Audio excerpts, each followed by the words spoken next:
It's Thursday, June 15, 2023. I'm David Ellis with the Ellis Report on Capital Media HD 99.3.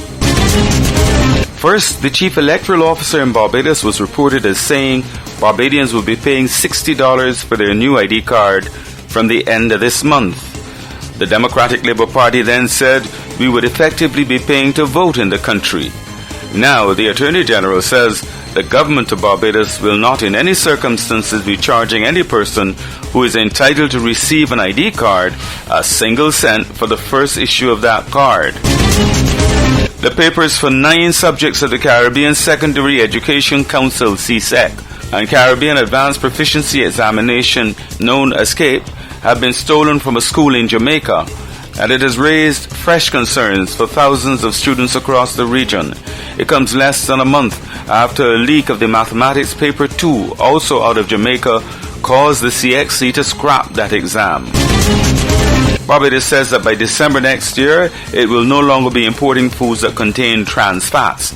Minister of Health and Wellness, Senator Dr. Jerome Walcott, says it's part of government's efforts to help tackle the problem of non-communicable diseases. In Trinidad, the opposition United National Congress is trying a coalition effort for upcoming local government elections there.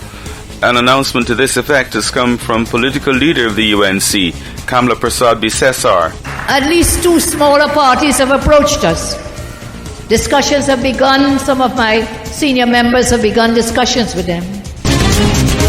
And in Guyana's local government elections, the Guyana Elections Commission has announced its results. It says the People's Progressive Party has secured additional seats in Georgetown and New Amsterdam, and sufficient votes to get the post of mayor in Bartica. The Federal Reserve Board in the United States has left short-term interest rates alone. Fed Chairman Jerome Powell says they think it prudent to leave the rates where they are for the time being after a spate of recent increases that have affected housing prices and investments. Nearly all committee participants expect that it will be appropriate to raise interest rates somewhat further by the end of the year. But at this meeting, considering how far and how fast we've moved, we judged it prudent to hold the target range steady to allow the committee to assess additional information and its implications for monetary policy.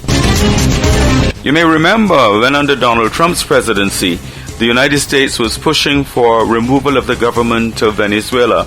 Well, Trump made this disclosure at one of his recent rallies. Venezuela. How about we're buying oil from Venezuela? When I left, Venezuela was ready to collapse. We would have taken it over. We would have gotten all that oil. It would have been right next door. But now we're buying oil from Venezuela, so we're making a dictator very rich. Can you believe this? Nobody can believe it. Antigua's Prime Minister Gaston Brown says it just goes to show that the people of this hemisphere should thank CARICOM for standing on the right side of principle for Venezuela. Back then, CARICOM took the position that there should be non-intervention and non-interference in Venezuela's affairs.